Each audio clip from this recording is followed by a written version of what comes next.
everyone will join me in gratitude and recognition of Secretary Buttigieg's leadership in helping to deliver the funds to build the Customs Center here, and also in anticipation of your ongoing support to bring this project to completion.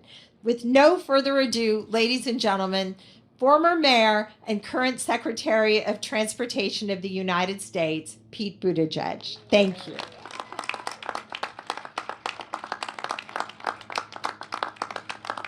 Well, thank you very much. Good morning, everyone. And thank you in particular to Lieutenant Governor Kounalakis, who has been enthusiastically encouraging me to make this visit for some time, and I'm so glad that we've been able to do it today. Pleasure and honor to be here with Mayor Gloria, once a mayor, always a mayor, so I always am admiring of the local problem solving that you're doing, along with County Supervisors Fletcher and Vargas. And Sandag has distinguished itself in many ways, so it's great to see that local leadership. Great to be with Secretary Omishakin, who I first got to know when he was part of the process of educating me in the transition team as we were preparing to take on this role, and is doing such great work on behalf of a governor and state administration that understands the importance of infrastructure. And it's a pleasure to be here with my own colleagues, including colleagues from FMCSA that we'll be with shortly, our terrific Motor Carrier Safety Administrator, Robin Hutchison, and of course our Deputy Secretary of Transportation, my partner in working to build good things well, Polly Trottenberg. Thank you all for the warm welcome and for the terrific work that has led us to this point. We are here to talk about how we're building a stronger and more resilient American economy, and to celebrate a great example of that in this project that will create jobs and reduce costs for folks here in San Diego County and across the country. It's possible in large part, I want to emphasize, because of the work of the entire California delegation, including so many of your representatives in Congress and your two senators, who said that yes, it is time to put away the repeated talk of so-called infrastructure weeks coming and going without result, and instead work across the aisle and work with President Biden to deliver a historic infrastructure package, investment that is going to be benefiting us for the rest of our lives. You have shown what can happen when state and local leaders come to get important things done, and you've shown the philosophy of programs like the one that is providing this funding, which is that we're not going to think of all the great projects from headquarters in Washington. The ideas come from around the country, but more of the funding should come from Washington, and that's why we're here. And when people think about transportation, they often think of some things more than others, the things that most people use, roads and bridges and seaports and airports, but safe, secure, and high-tech border crossings are a vital part of our transportation system, even if you live thousands of miles away from here. Even if you live in the American Midwest, where I come from, you are better off economically because we are investing in our land ports of entry. They're important for ensuring safety, for securing stronger supply chains, and that's especially true in this region, one of the nation's busiest, most economically significant land ports. In 2019, nearly $50 billion worth of goods, along with 112 million people, passed through San Diego's two ports of entry. And growing volume is threatening more congestion and more pollution for a facility and a community that are already hard-pressed to keep up. That is why we are pleased to award the California DOT $150 million for the Otay Mesa East Port project. And let me just briefly illustrate some of the things that funding for Otay Mesa will bring.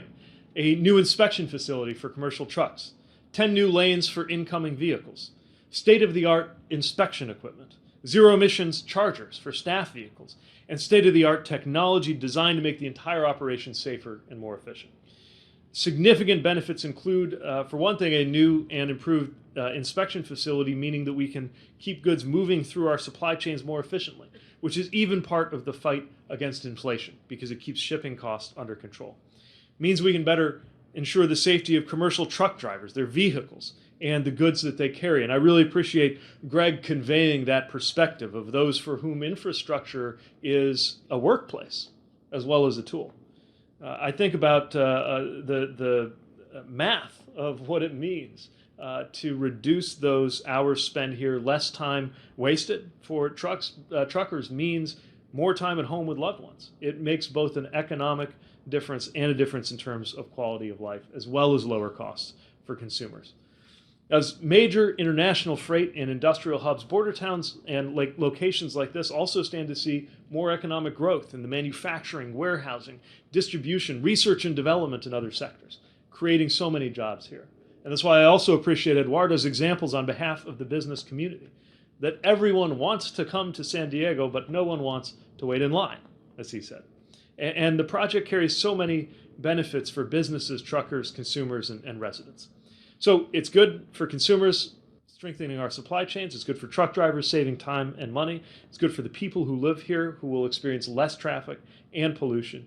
But I also want to emphasize this is just one of dozens of projects that we have been able to support, many of which are right here in Southern California. For example, picture one of those trucks that's going to come through Otay Mesa. It might head north to a warehouse connected to the Port of LA, where we recently announced $20 million to build a new 4-lane roadway and bridge, which will save truck drivers a total of almost 2,500 hours every day. Another truck might be on its way to one of those distribution centers in the Inland Empire, where we just awarded $15 million around Fontana for better bridges, crosswalks, streetlights, and bike lanes. That truck will move more efficiently, and just as importantly, students on their way to Etiwanda High School will no longer be sharing the road, competing with that truck in order to safely get to school, because they will have an adequate and safe route to school. I want to end just with a broader thought, which is the historic context of the work that we're doing. Being able to say yes to great project proposals like these improvements to Otay Mesa East. Being able to make improvements everywhere from here at the border to places 1,000 miles inland. Coming in the context of what I like to call the big deal. We had the New Deal under FDR, under President Biden, the big deal. Investments that are not just improving transportation infrastructure, but clean water, broadband internet access, and investments in human beings, in our families, in our lives, lower prescription drug costs, veterans' benefits that have long been sought, and bringing more high-tech manufacturing to America. This administration is demonstrating what happens when we put aside special interests and focus on making life better every day for every American, and that is exactly what is going to come of this project. So again, I want to congratulate all of the leaders here for your vision, your hard work. The work is not done, but this is a major milestone, and we're delighted to celebrate it with you. Thank you again for everything that's brought us to this point.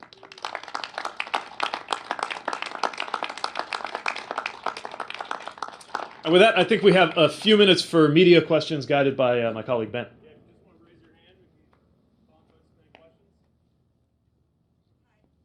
Hello.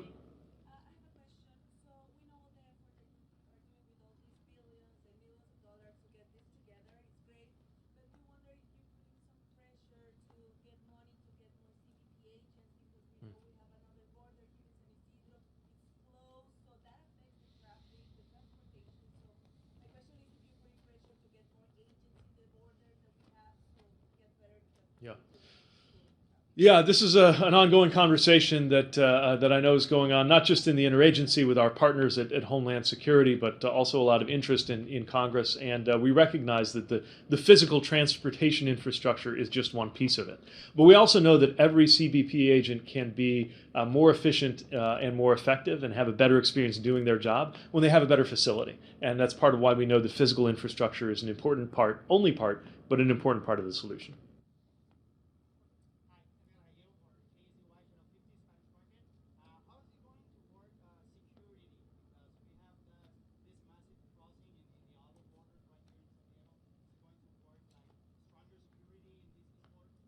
Well, and I would defer to the project sponsors on some of the elements of how the technologies will bring the greatest benefits. But what I'll say is that we know that we've been working with outdated equipment and facilities that can contribute to the pressure just in terms of the flow, which is projected to grow enormously. The pressure that puts on both the equipment and on the people is inevitably creating a stress on the security of this location as well. And so when you think about the inspectors, whether it's the CBP side or whether it's our DOT folks making sure that those motor carrier vehicles are safe. We know that they will be better able to meet their critical safety and security mission when they have the right kind of equipment and when they have everything from the lanes to the buildings that can help deal with that flow, so you don't have that overwhelming situation that can lead to people being overworked, stressed, and in turn can be sometimes a problem for meeting that security mission.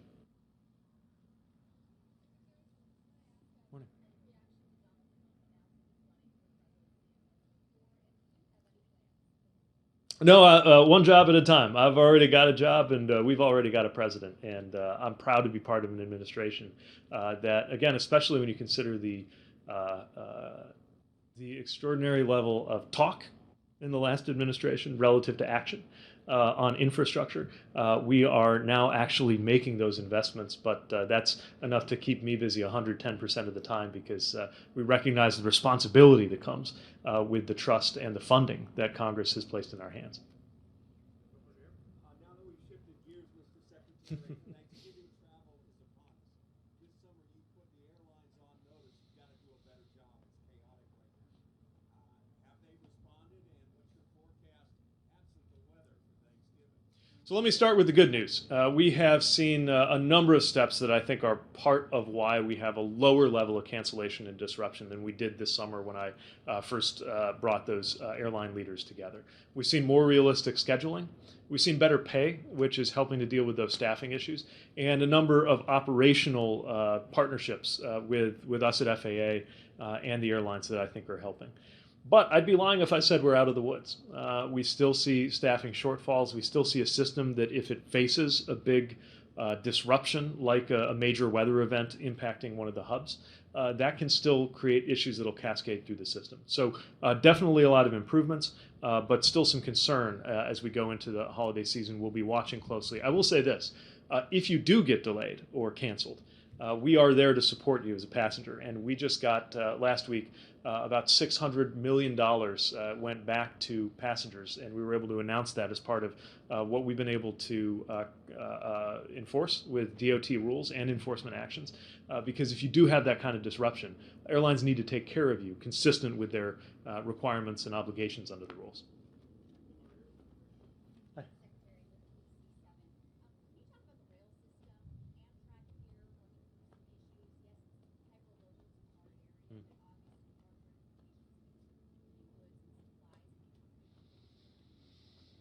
Yeah, so two things right now that I think are the biggest factors affecting Amtrak. The first is that they share the rails in most cases with freight carriers. And it's very important that those freight carriers be accountable for their legal responsibility to prioritize passenger traffic. We've seen improvement in that, but there's a long way to go, and we're watching that very closely. Second thing I would point to is the physical infrastructure.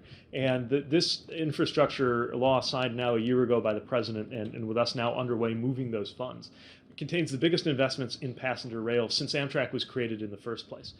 More people may be familiar with what's going on in the Northeast Corridor, but this is a nationwide effort, and that's certainly going to be the benefit of Amtrak riders, whether that's here in California or anywhere in between. Hi.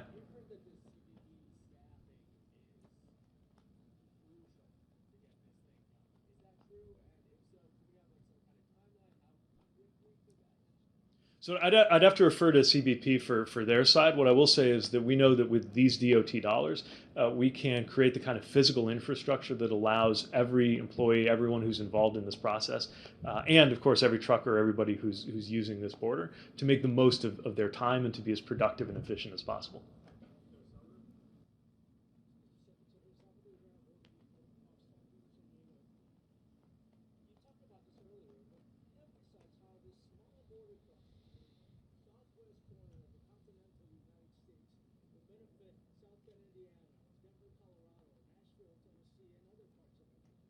Well, when people think about supply chains, they think about ports. And when they think about ports, they think about ships off the coast of San Pedro Bay or one of our other coastal ports. That's all very important.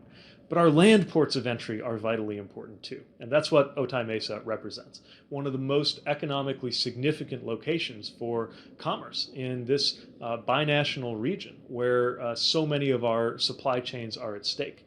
Uh, if an important piece of cargo is waiting for hours, that is not only wasting that trucker's time, that is also delaying and adding costs in our supply chains for wherever those goods are meant to go. And so making sure that we iron out any of the bottlenecks, especially because there's not only a very high amount of traffic and demand here today, but it's projected to grow an enormous amount just by the end of this decade. We've got to be making investments to keep up. And when you have that fluidity, when you don't have people and trucks and goods waiting for far too long because the facility can't handle them, that ultimately means lower shipping costs, lower delivery times, and all of us are better off, even if you're 1,000 or 2,000 miles away.